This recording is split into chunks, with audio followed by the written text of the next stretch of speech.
Mis queridos hermanos y hermanas, cuán agradecido estoy por los magníficos mensajes de esta conferencia y por el privilegio de dirigirme ahora a ustedes. Durante los más de 36 años que he sido apóstol, la doctrina del recogimiento de Israel ha captado mi atención.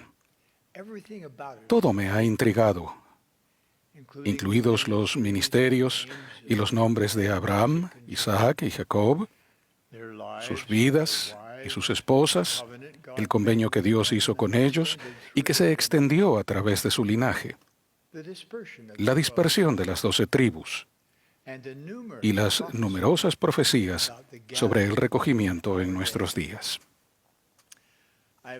He estudiado el recogimiento, he orado al respecto, me he deleitado con todos los pasajes de las Escrituras que se relacionan con él y le he pedido al Señor que aumentase mi comprensión. Así que imaginen mi dicha cuando recientemente obtuve una nueva perspectiva. Con la ayuda de 2 eruditos en el idioma hebreo, aprendí que uno de los significados hebraicos de la palabra Israel es que Dios prevalezca. Que Dios prevalezca. Por lo tanto, el nombre mismo de Israel se refiere a una persona que está dispuesta a dejar que Dios prevalezca en su vida. Ese concepto me conmueve el alma. Esa disposición es crucial para esta interpretación de Israel. Todos tenemos nuestro albedrío. Podemos elegir ser de Israel o no. Podemos optar por dejar que Dios prevalezca en nuestras vidas o no. Podemos permitir que Dios sea la influencia más poderosa en nuestras vidas o no. Recordemos por un momento crucial en la vida de Jacob, el nieto de Abraham. En el lugar que Jacob nombró Peniel, que significa la cara de Dios, Jacob enfrentó un serio problema. Su albedrío se puso a prueba. A través de esa lucha, Jacob demostró lo que era más importante para él, que estaba dispuesto a dejar que Dios prevaleciera en su vida. En respuesta, Dios cambió el nombre de Jacob a Israel, que significa que Dios prevalezca. Entonces Dios le prometió a Israel que todas las bendiciones que se habían pronunciado sobre la cabeza de Abraham también le corresponderían a él. Lamentablemente, la posteridad de Israel quebrantó los convenios que él había hecho con Dios. Apedrearon a los profetas y no estuvieron dispuestos a permitir que Dios prevaleciera en sus vidas. Posteriormente, Dios los esparció por los 4 extremos de la tierra. Afortunadamente, más tarde prometió recogerlos, como escribió Isaías. Por un breve momento te abandoné, Israel, pero te recogeré con grandes misericordias. Teniendo presente la definición hebraica de Israel, el recogimiento de Israel adquiere un significado adicional. El Señor está reuniendo a aquellos que están dispuestos a dejar que Dios prevalezca en sus vidas. El Señor está recogiendo a aquellos que permiten que Dios sea la influencia más importante en sus vidas. Por siglos, los profetas han predicho este recogimiento y se está llevando a cabo ahora mismo. Como preludio esencial de la segunda venida del Señor, es la obra más importante del mundo. Este recogimiento, previo al milenio, es una saga individual de mayor fe y valor espiritual para millones de personas. y como miembros de la Iglesia de Jesucristo de los Santos de los Últimos Días, o el Israel del Convenio de los Últimos Días, se nos ha encomendado ayudar al Señor en esta obra trascendental. Cuando hablamos de recoger a Israel a ambos lados del velo, nos referimos, por supuesto, a la obra misional, del templo y de historia familiar, y también a la edificación de la fe y del testimonio en el corazón de aquellos con quienes vivimos, trabajamos y servimos. Cada vez que hacemos algo que ayude a alguien de este o del otro lado del velo a hacer y guardar con sus convenios con Dios, estamos ayudando a recoger Israel. No hace mucho la esposa de uno de nuestros nietos estaba debilitada espiritualmente. A pesar de ayunos, oraciones y bendiciones del sacerdocio, su padre estaba desahuciado. Y ella temía que pudiese perder tanto a su padre como su testimonio. Una noche, ya tarde, mi esposa, la hermana Wendy Nelson, me contó la situación de nuestra nieta política. A la mañana siguiente, Wendy sintió la impresión de decirle a ella que yo había resumido su lucha espiritual a una sola palabra. La palabra era miopía. Más tarde ella le confesó a Wendy que al principio se había sentido angustiada por mi observación, esperando que yo le prometiera un milagro para su papá. Pero se preguntaba por qué yo había empleado la palabra miopía para describir su situación. Después de que su papá finalmente falleció, ella siguió pensando en aquella palabra, miopía. Al abrir su corazón para comprender de manera más profunda que miopía significaba corto de vista, su modo de pensar comenzó a cambiar. Y luego dijo, la miopía hizo que me detuviera, pensara y sanara. Esa palabra ahora me llena de paz, dijo. Me invita a ampliar mi perspectiva y buscar lo eterno. También me recuerda que hay un plan divino y que mi papá todavía vive, me ama y me cuida. La miopía me ha llevado a Dios. Estoy muy orgulloso de nuestra apreciada nieta política. Durante ese momento desgarrador de su vida, nuestra querida nieta está aprendiendo a aceptar la voluntad de Dios para con su padre, con una perspectiva eterna para su propia vida. Al dejar que Dios prevalezca, ella está encontrando paz. Si lo permitimos, hay muchas formas en que esta interpretación hebrea de Israel puede ayudarnos. Imagínense cómo nuestras oraciones por nuestros misioneros y por nuestros propios esfuerzos por recoger a Israel podrían cambiar teniendo presente ese concepto. A menudo oramos para que nosotros y los misioneros seamos guiados hacia aquellos que están preparados para recibir las verdades del Evangelio restaurado de Jesucristo. Me pregunto, ¿a quiénes seremos guiados cuando supliquemos encontrar a aquellos que estén dispuestos a permitir que Dios prevalezca en sus vidas? Es posible que seamos guiados hacia algunos que nunca hayan creído en Dios o en Jesucristo, pero que ahora anhelan aprender sobre ellos y sobre su plan de felicidad. Otros pueden haber nacido en el convenio, pero desde entonces se han alejado de la senda de los convenios. Es posible que ahora estén listos para arrepentirse, volver y dejar que Dios prevalezca. Para ayudarlos podemos darles la bienvenida con los brazos y el corazón abiertos.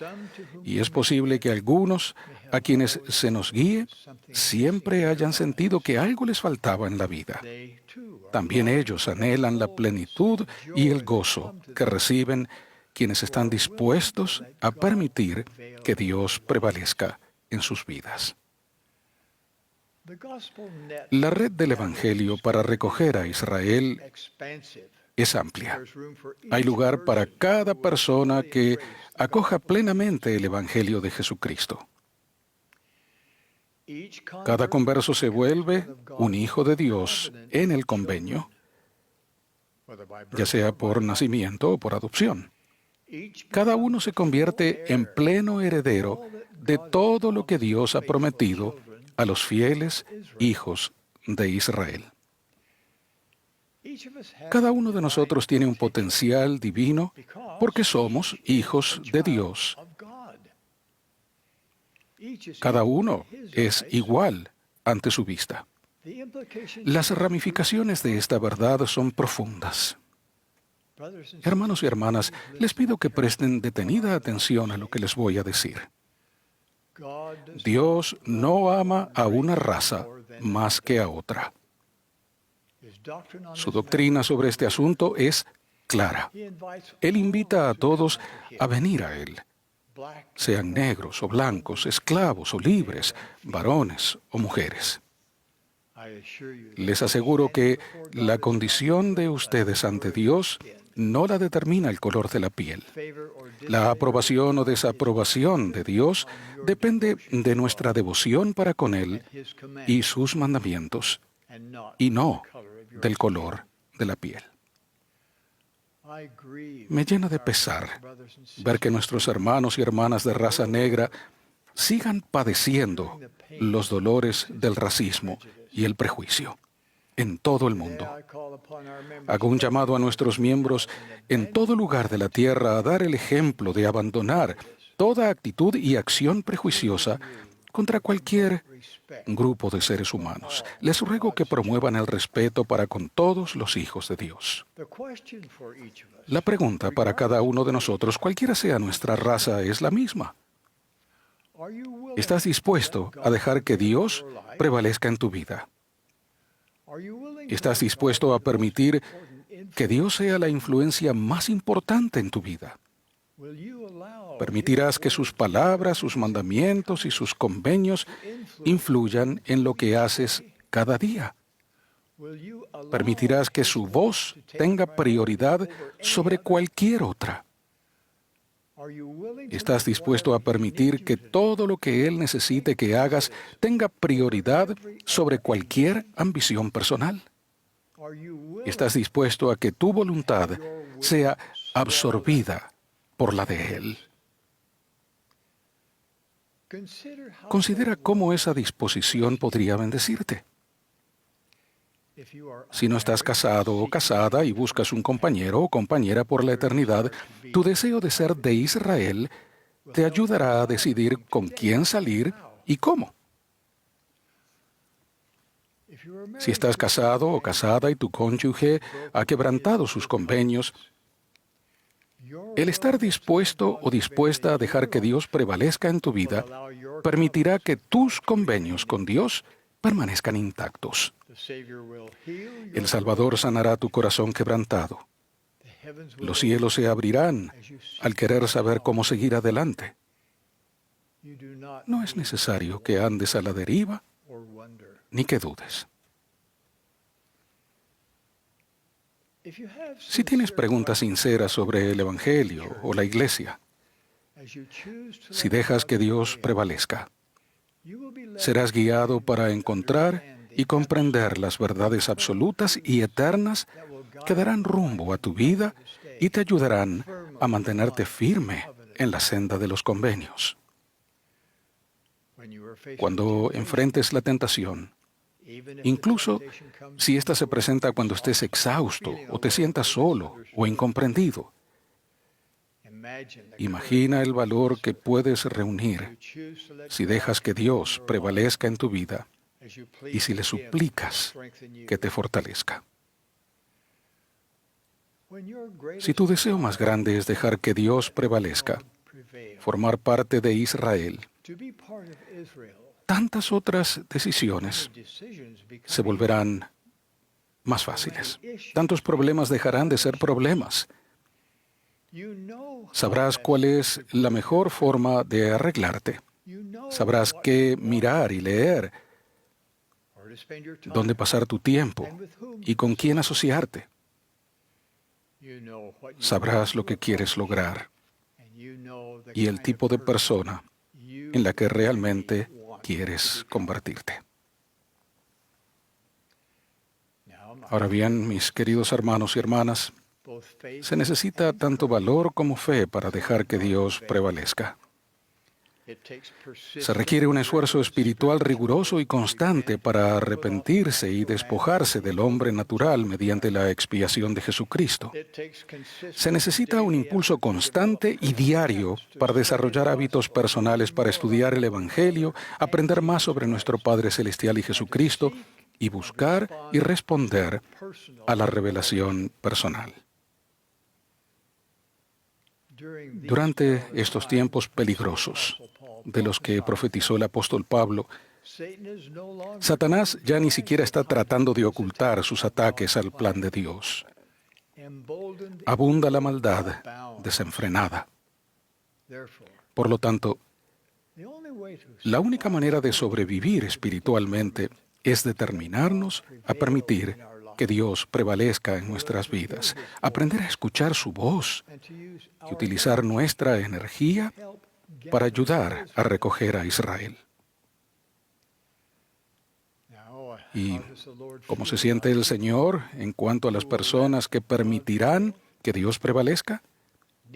Nefi lo resumió de este modo: el Señor ama a los que lo aceptan como su Dios.